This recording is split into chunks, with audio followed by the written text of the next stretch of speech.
Yan mga kaludi, ito na po ang ating inaabang-abangan na isang bagong update ni Boss Meta. So, ito na po mga kaludi na katulad po natin ay mahilig minsan gumagamit talaga ng music.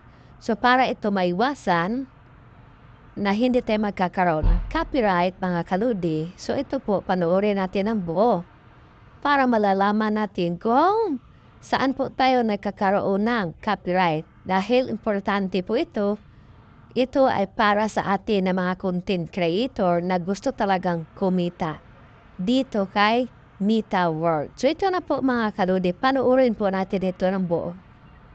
Tara! Pag nagustuhan mo itong video, pwede nyo ito isi-share sa ating kapwa content creator para maging alert po ang ating mga kaibigan, kasamahan kung paano po natin ito gagawin. Pasok, Sir Mikoy! Good news!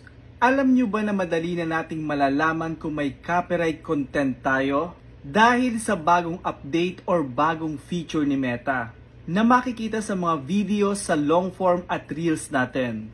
Kaya pakicheck po at baka may update na rin sa inyo.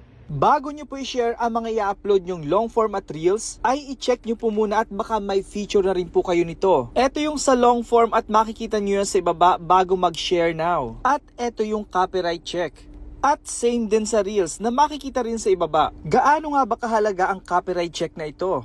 Ang copyright check ang mag-guide at magsisilbing babala para makaiwas tayo sa copyright violation. I-scan ni copyright check ang mga video natin kung sakali na may madetect siya na copyright match. At kung may madetect man, dito pa lang ay mano-notify na tayo. Bibigyan tayo ng warning at 1 oras para ma-resolve ang issue. Kaya kung may feature na kayo na ganito ay paki-turn on na po niyan or pwede nyo ring iset as default. At napakalaking tulong po yan sa mga video ninyo para makaiwas sa violation. Follow and share.